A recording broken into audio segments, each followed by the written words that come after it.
What's up guys, my name is Ace, and today I'm going to be sharing a buff that happened to a bunch of the sites, actually a couple weeks ago now, or a few weeks ago.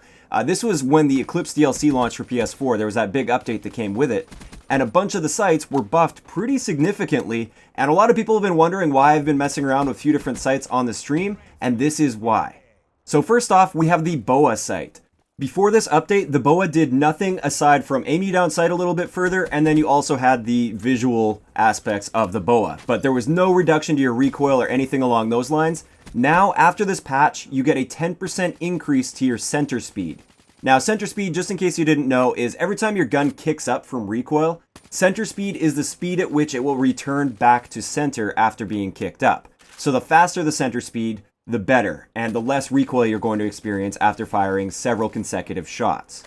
So you can see here with the KN-44 compared to with no attachments on it, when you pop just the BOA on there, it does noticeably reduce your recoil. Next up, we have the VARIX 3 as well as the thermal sight. They both got buffed in the exact same way. So just like with the BOA, they got a 10% increase to center speed, which is a really good thing. But they also got an aim down sight recoil reduction multiplier of 0.15. This means these sights are much more accurate, even more accurate than the BOA, because they got not only that center speed increase, but they also got more aim down sight recoil reduction. Now, one thing to keep in mind is with the thermal sight, you still do not get any target assist whatsoever, whereas you do with the other sights, assuming you're playing on console or you're playing with a controller on PC. So just keep that in mind. You can see with my tests here, the thermal sight really seemed to make a huge difference to the KN-44. But without that target assist, it might not be quite as amazing as you think.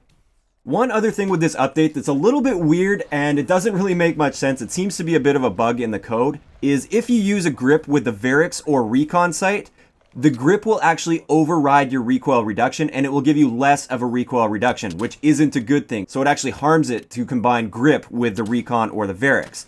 And then also with the thermal sight, if you combine that with a grip, the grip just does absolutely nothing. It's overridden by the recoil reduction of the sight itself.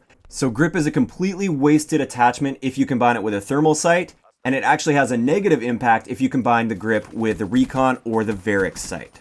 As for the BOA sight, it's totally fine to combine a grip with the BOA sight. You will get the benefits of both, and they will stack just like you would expect.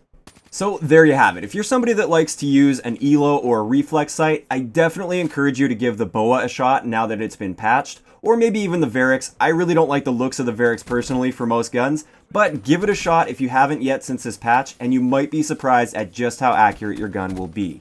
If you're interested in where I got all this information from, I will leave links down in the description below. I hope you enjoyed the video, and I will talk to you guys next time.